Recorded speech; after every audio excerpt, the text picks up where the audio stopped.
Hello, this is for you, those of you that could not make it to the baseball parent meeting.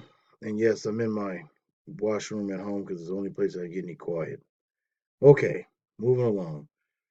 I won't take most of your time. This is our 2019 Chariton Chargers Baseball Handbook. And I'm going to go through this because some of the stuff I covered already in the PowerPoint presentation. So this handbook is an ongoing document. It's going to be updated. It's going to be some things going to be changed. So it's a living document. So just to let you know, the summary. This I'm just going to read this. This handbook will serve as a guide to parents, players, or anyone that's willing to read the information. I want to make sure that our communication with parents, players, and other stakeholders involved in our baseball program is clear and that we leave no one out. This handbook will help everyone remain on the same page when it comes to Sheraton Charger baseball. Then here's some things about my personal coaching philosophy. I believe in being fair but firm.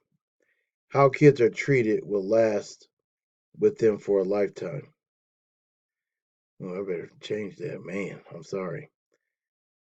And what I mean by that, if they're treated very good, they'll remember it. If they're treated bad, they'll remember it. So when each day is a new day, so when if something happens the day before that's not very positive, then we need to forget about that and move on as adults and as coaches and let the kids know we care about them.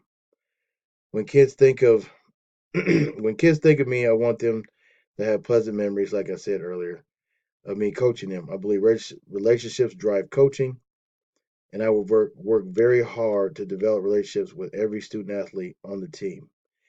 Holding kids accountable to team standards is very important to me. I take a fatherly approach to coaching, meaning that the kids under my care are like my own children, so they will be taken care of. Here's the coaching staff. Already went over that in the PowerPoint presentation. Here are the coaches' expectations. Our coach will do the following, and you can read through those. And the first one is, treat our players with respect and dignity. We're not in the business of belittling or embarrassing or that kind of thing. So we want to make sure that we treat them with respect and dignity. But you can read through those. There's a player expectations and parent expectations as we scroll through this, and you'll get a copy of this. I just wanted to make sure that some of you, those that were unable to make it, you can you'll see this video, you'll get a copy of this, and we'll all be on the same page. The big thing here, preseason forms, fees, physical, and that kind of thing.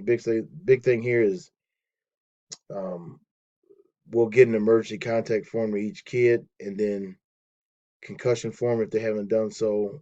Code of conduct, I had to check with the office, but current physical needs to be turned in before the first day of practice, which is Monday, the 29th. So today's the 22nd. A week from today, we start practice. Official baseball season is here. A week from today. So, equipment needed. Fielding glove. I mean, you can read through this list, but fielding glove, baseball bat, batting gloves, cleats, helmet. We do have helmets, water bottles. So they'll need to bring water bottle every day because when we get water breaks, they'll need to bring water bottle every day so they can drink plenty of water. Tennis shoes. This was a pet peeve when I coached softball. Some players did not listen, including my own child, but they need to have tennis shoes that are kept in their baseball bag every day because we don't know what the weather's going to be like on a day-to-day basis. Sometimes it could say sunny, and all of a sudden in the afternoon it rains. So we got to be able to go from outside to inside, and we got to have shoes for both. So I cannot stress that enough. They have to have indoor shoes, tennis shoes, gym shoes, whatever you want to call them, to be able to go indoors. Practice T-shirts will furnish. I think we may have to order some more, but we'll get them. Practice plans. We want gray baseball pants Shorts will order also for them, so they'll have a shirt and t-shirt and shorts. Baseball hats are coming. Uniform pants and jerseys will be provided to each player. Red Sox red belt. If you haven't done so, our social media links: Sheraton High School Baseball. Twitter is at Sheraton Charge One. We talked about volunteers in the PowerPoint presentation. I want to reiterate that we definitely need volunteers to help this program be successful. So again, I'm asking for volunteers for various things. If you didn't see the PowerPoint presentation, um, I, I'll send the link out. I can email the link out to you. It's on YouTube. Home games, here it is. Field crew, and in this second, the field crew is, I mean, that's pretty much self-explanatory. But the second one is, I don't know if it's something we can do. I'd like to. I think it'd be a good idea. Is feeding our team and the opposing team after the game is over. Now, what I'm thinking with that is, if the contestants has hamburgers and hot dogs, and if anything's left over, we can our boys can eat, obviously. But if we have enough to take care of the opposing team, we can send them back on the bus with the meal, and just a nice gesture of thank you for coming and competing against us. And whether we win or lose doesn't matter. But I mean, I think it's just a nice thing to do. So we can talk more about that. Away games have parents provide snacks on away games. This would be for ninth JV and varsity. We could use sign up genie again. I talked to this. I spoke to this on the PowerPoint presentation on video. Coach Dotson notes. You'll receive my notes every Sunday.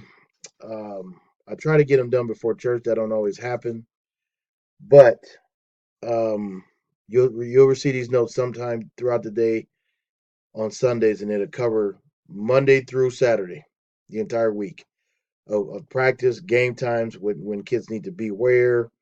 All that detailed information will be in my notes every Sunday. I've done it without fail for my wrestling parents, and I've had no communication breakdowns. So I'll continue to do them. So you'll get them every Sunday as parents. I communicate through the boys with an app, so they have that, and they know to look at that app. Practicing games. I'm going to read this first part. It's very important that all players attend practice every day. The coaching staff will be putting together rosters for ninth grade JV and varsity. Players must be at practice to be evaluated. The following are some general policies that we want to follow. We'll have tryouts the first week of practice to determine what players will be on what rosters. And basically, all that tryout consists of is practice and what they look like in practice, and what are some tangible things we can look at as we go through practice. And that'll be communicated to the boys right away. Um, if a player's going to be gone from practice, it needs to be communicated 24 to 48 hours ahead of time. If a player is late to practice, they will have a consequence at practice. We got to have that. If a player has an unexcused absence, that player may be held out of a few innings the next game, or we might hold them out the whole game. Just depends on the severity of it, what it is. But we always talk about it as a coaching staff. We want kids to play baseball. This will be a coaching staff decision. Student athletes that are in other sports will be excused to a certain extent, but if they get out early enough, they need to come to practice. The 29th is the official start of baseball season, and if they get out of practice, we don't start till 6, and they get out at 5:30. We're expecting to be at our practice. So if we find out they have been untruthful, we'll take disciplinary action. We hope that's not the case. All right, chain of command. I'm moving right along. As a head coach of this wonderful baseball program, I assume all responsibility of taking on questions or complaints, as long as it's not about playing time or positions. If there's an issue with we need to follow the chain of command.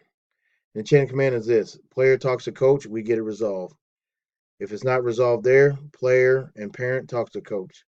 And hopefully it stops right there. I'm easy to get along with, and that's the farthest we wanted to go. so we can get it resolved and move on.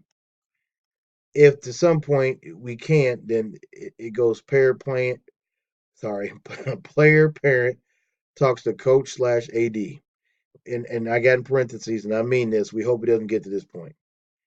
I hope you trust us enough to take care of the baseball team, trust our decisions, and and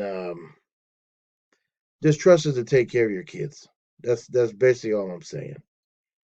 Attendance policy. I talked about this. I'm gonna leave it up here. I talked about this earlier.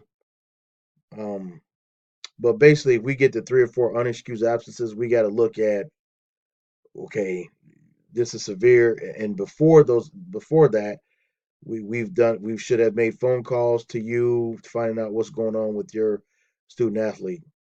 Um, but that's quite a bit in a season. So, and you look at our schedule, we have some days in the schedule that are built-in days off for the kids because we want them. I mean, the summertime we want them to be kids too. So it doesn't always work out that way. 3 targets equals 1 excused absence. I got to hurry along here. There's a varsity letter winning criteria. Like I said, this is a living document, so this may be enhanced a little bit, but we don't want to give varsity letters away. We want them to earn it, but we don't want to put it too far out reach that they can't achieve it. So there's the 5 criteria right there. Then we have frequently asked questions. You can read through those. I got to hustle up because I'm running out of time. I got about 3 minutes left. Monday, April 29th, 6 p.m. That's when the season ends. It talks about when and where our practices. And again, you'll get a copy of this. Um, we talked about the 3 different teams: varsity, JV, freshmen. Some players could be on 2. Some players could be on 3. I'm looking at it. We just don't know yet, but we'll communicate that. Um, and here's the one that nobody ever wants to talk about, but I have to address it. At no time will positions or playing time be discussed with parents or guardians or grandparents or any type of adult that's not on the coaching staff. We'll always discuss that with kids. I want to make that clear. We'll discuss it with kids. We'll tell them what they need to do. Um, I'm gonna finish this sentence with anyone on the coaching staff. The consequence for doing this is your son will sit 2 games. I mean, we don't want to run that type of program. So please support the program and lead the coaching to us, and we appreciate it. We don't want to have those discussions. We don't want to go down that road. So please encourage your kid in no playing time or position discussions with coaches. And here's another one: parents will not be allowed in dugouts during games or in between games. That's self-explanatory. They're in high school. We shouldn't be doing that anyway. It is very important for the boys to be focused on their teammates, coaches, and the ball game. Social media conduct is a big one. We'll use social media to uplift our team and send positive messages. We hope we don't find that people are using social media against us or to talk about anyone in our coaching staff or to talk about any one of our kids. That's just not professional. It's not good, and it gives our program a black eye. So we don't want to go down that road either. And then here's a team expectations with regards to how we're going to conduct ourselves. So that's pretty much it right there. This will be signed and returned back. Again, everybody will get one of these. So with that, we are very excited to get started with our 2019 baseball season. If you have any questions, you can email me ddotson28@gmail.com, or you can call or text at 515-447-8219. Thank you very much. I appreciate you taking the time to listen to this. Go Chargers.